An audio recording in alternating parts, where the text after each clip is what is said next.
supposed to do when someone takes a part of your childhood, stabs it in the heart, twists it, rips it out, and takes a huge bite out of it? If you followed me in my videos for any significant length of time, you probably know that my favorite author of all time is Gordon Corman. The man was an absolute genius in writing comedic novels for young adults in the 80s and 90s. Son of Interflux, I Wanna Go Home, Who is Bugs Potter, Our Man Weston, Losing Joe's Place. If there was a Gordon Corman novel written, I had to read it. And then, of course, there were the books that started it all. The Bruno and Boots series. The tales of two best friends at the Canadian boarding school Macdonald Hall and the madcap hijinks they always got into. Here's all you need to know as to just how much of a prodigy Corman was. He wrote the first Bruno and Boots book when he was 13 years old. So you better believe that when I heard that in 2017, the Canadian studio Aircraft Pictures turned that first book into a movie for the YTV network, I was gonna be on this book's ass harder than Mr. Sturgeon was on the title characters. And oh boy, did I regret that! Just how bad is it? Let's find out as we close out the summer of reading with the 2017 made-for-TV adaptation of This Can't Be Happening at Macdonald Hall. What is this noise? That's Boots. All-around athlete, all-around great guy. That's me, Bruno. Slacker, rules hacker, and all around not a morning person. Two of us don't always agree. Our schemes don't always work out. We are so cut from the team if we're late again. Just relax. Figured out how to shave 3 minutes off our shortcut. Ugh, this is just one of the laziest intros I've ever seen. It's solely to try and introduce us to all these characters, some of whom weren't even in the first book. And they even just gloss over the very first bit of the entire book where they put the flag of Malbonia on the school flagpole. As here it's just a throwaway gag as they make this crazy path that includes cutting across the lawn of the girls' school across the street so they can make it to lacrosse practice on time. Wait, lacrosse? They were on the hockey team in the book! What, did this movie not have the budget to shoot at a hockey facility? Or were the writers just too afraid that their main characters playing that sport would be too stereotypically Canadian-y? Not only that, but they take their rival school in York Academy and add in the extra detail that their students seem to be always playing pranks on Macdonald Hall. At the headmaster's blessing, it seems. Because it's like they just had to add in that everyone at the other school is a jerk in order to give us sympathy toward the hall and not just their students, but their much sterner headmaster, Mr. Sturgeon, otherwise known as the Fish. For what it's worth, though, this scene does show right off the bat that while Mr. Sturgeon is a hard ass, he really does care for his students and will stand up for them, which was very much the case in the books. It's just, did they really need to make the rival headmaster look like his brain never matured past age 13? For frack's sake, Corman himself didn't feel the need to make the adults act like brats in some Nick Tween com from the 90s. And again, he wrote this book as a kid. While my boys aren't perfect, not by a long shot, they are certainly well above petty things like getting revenge. We need revenge. All of it. And this is basically the start of the whole what am I watching, because this sure isn't the story I remember, as they just go farther with having Bruno and Boots basically having a whole gang to help them in their escapades. Wilbur I don't even recall being in the first book. And while Elmer he definitely wasn't friends with the two main characters at the start, and at no time was actively involved in their schemes. Neither were their girlfriends, Kathy and Diane here, who just somehow snuck over from their own school to join in on the gang, when almost every time in the books it was the guy sneaking over to the girls' school. I don't know why, but there's just something fishy about this movie. No pun intended on the headmaster's nickname. I gotta check something. IMDb, Wikipedia, something's gotta give me some info on this. What? Yeah, guess what? This isn't the first Bruno and Boots movie that was made. It's the second in a 3-film series where the first movie was Go Jump in the Pool, which was based on the second book. Let me remind you that This Can't Be Happening at Macdonald Hall was not just the first Bruno and Boots book, it was the very first book Corman ever wrote! How do you frack up this badly? Imagine if, when Disney had the rights to adapt the Chronicles of Narnia, they decide, let's adapt that Prince Caspian thing first. The Lion, the Witch, and the Wardrobe, who knows anything about that? And it just goes downhill from here. Like the whole plot detail about the boys stealing the York Academy mascot. Not only is this dragged through the first 12 minutes of the film, but instead of the plot twist that the cat mascot births kittens while under the boys' capture, here it's revealed that the cat had actually died, and what the boys stole was York's new animal mascot, a full-grown cougar. And then the cougar gets out of its cage and starts driving their getaway van. Is every single thing I review now gonna look like something I saw on Radio Dead Air? The whole incident gets the York headmaster fired because it turns out he purchased the cougar illegally.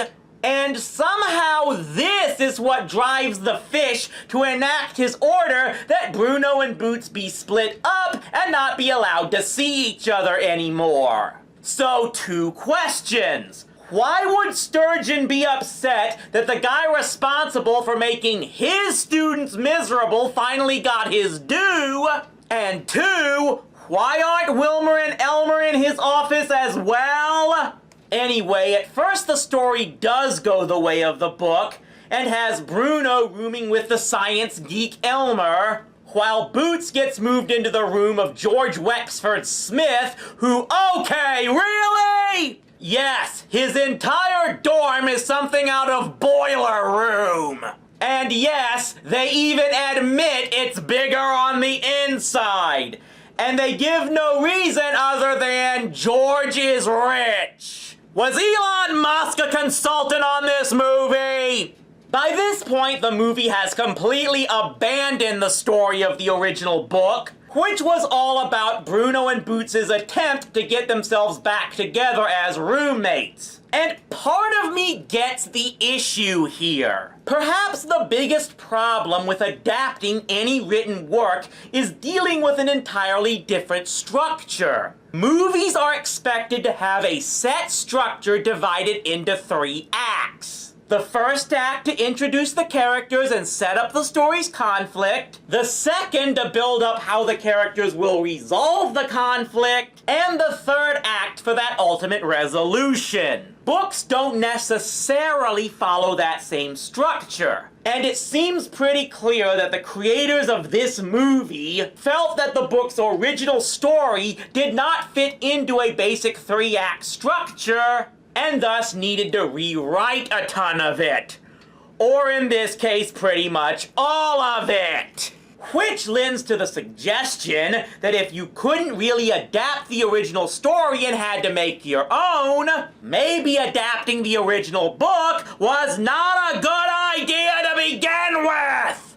So just what do they do here? Well, first of all, Bruno and Boots actually do get themselves removed as Elmer and George's roommates before the first third of the movie is even over! They do this by being the most annoying roommates imaginable, which is kind of what happened in the book. Only instead of the fish giving them punishments like making them wash dishes, here they are just made to room with other friends of theirs and they have to start over. So yeah, here they're just assholes to people who are already established as their friends. All of this just shows why making this the second movie and giving Bruno and Boots their own little secret society doesn't work. Not just that it makes no sense why their cohorts weren't punished as well, but at least in the books it made some sense that the two would harass kids they weren't really friendly with at the start, but would eventually become friends with. Here it just makes them look like jerkwads. Can they possibly veer any further off from the original story than they already have? Dude, give me the third one. What's the worst that could actually happen? I mean, that's not too bad. There was a skunk in the first book, so... Carpets have to be ripped out, wood replaced. The air quality alone means it's going to be uninhabitable for months. I guess you already know that we Would have no choice but to invite our neighbors here in their time of need. What? There will be some new faces in the school, and possibly for the rest of the year. What? Macdonald Hall is now the new temporary home Of Scrimmage Academy. You're gonna make me say what so many times it's gonna turn to a Stone Cold Steve Austin promo! Yes, now we get this complete gender war bullcrap subplot about the boys and girls now having to share the same school. And Bruno and Boots and the rest of the hall are having none of it. Let me reiterate that. A bunch of hormone-ravaged teenage boys are now having to share a school with a bunch of teenage girls, and the boys are saying it's a bad thing. Let me remind you, this movie has already given us teen Warren Buffett if he was a Time Lord, and this is the most unrealistic thing the movie has done. I haven't even got into what the movies did to the girls' headmistress, Miss Scrimmage. First off, yes, that's Caroline Ray. Second, she's a freaking flower child here, where in the books, the most notable thing about Scrimmage was that she had a shotgun and was not afraid to use it. Also, here she's always flirting with the fish. Trust me, in the books, Scrimmage did not like Sturgeon, who was married!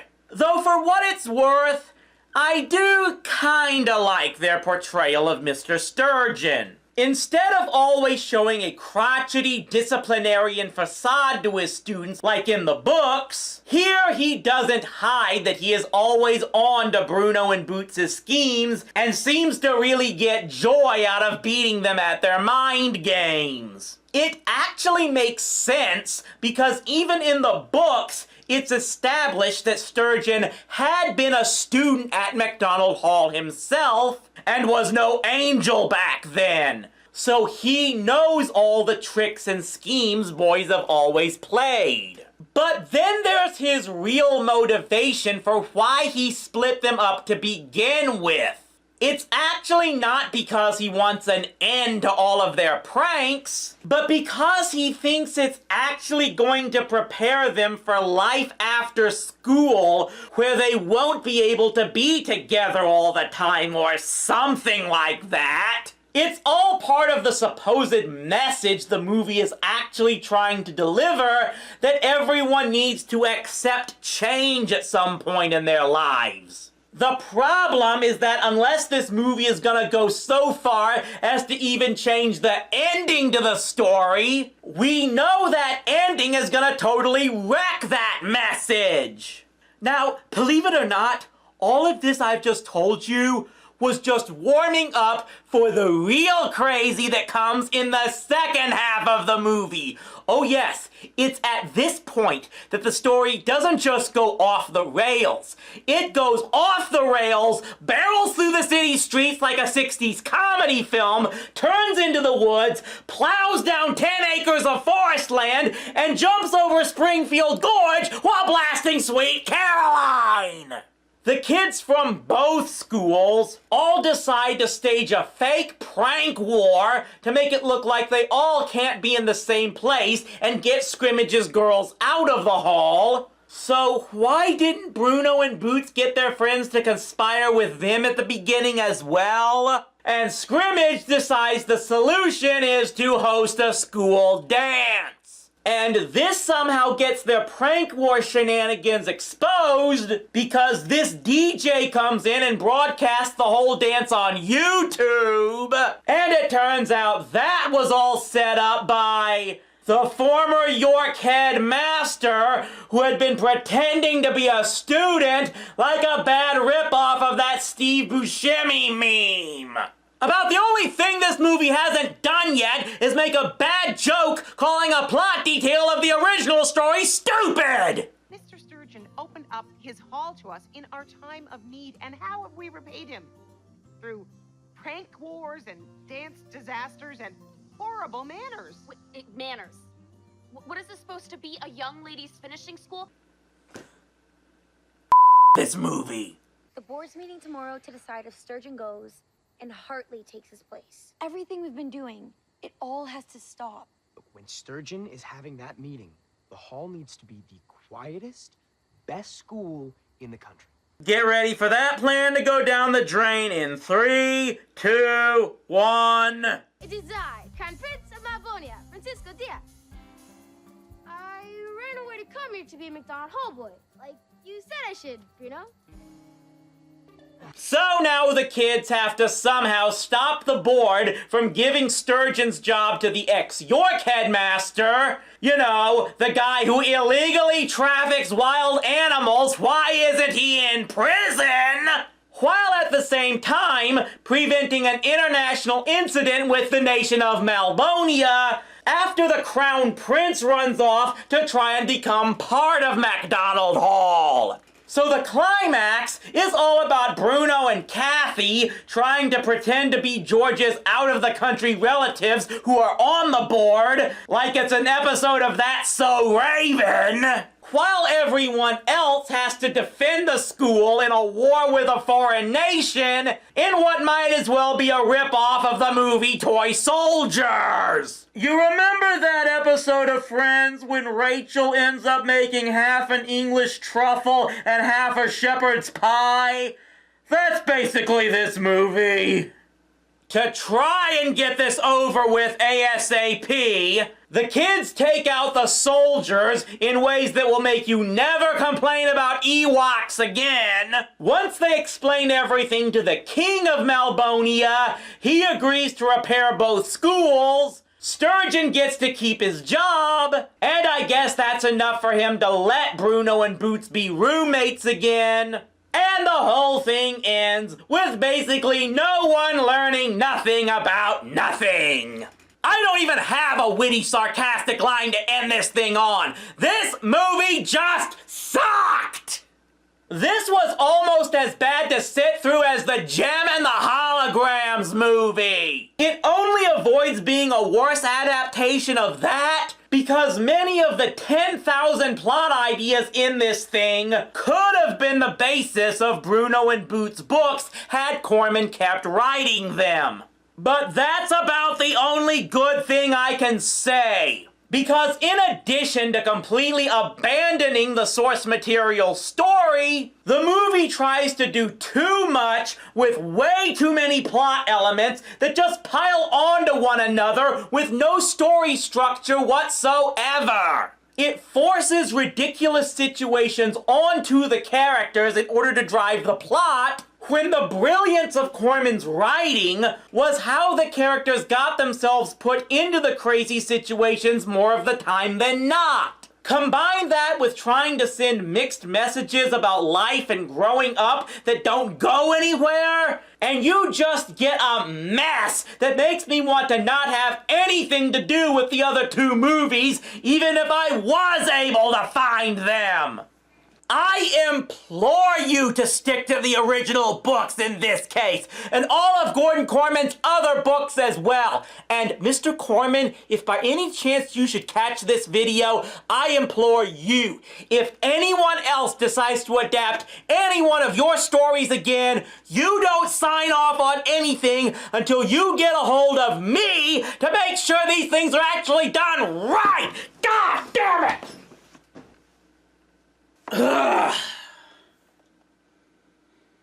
But you know what? We are not going to dwell on something that bad, because here at Rowdy C Productions, all we can do is look forward.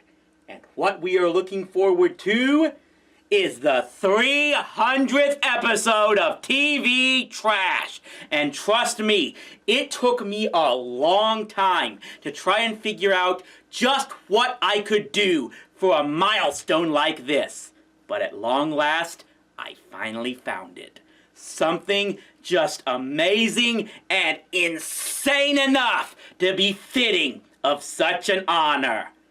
If you're from my generation, you might have heard of this one. Have you heard? Have you heard? Have you heard?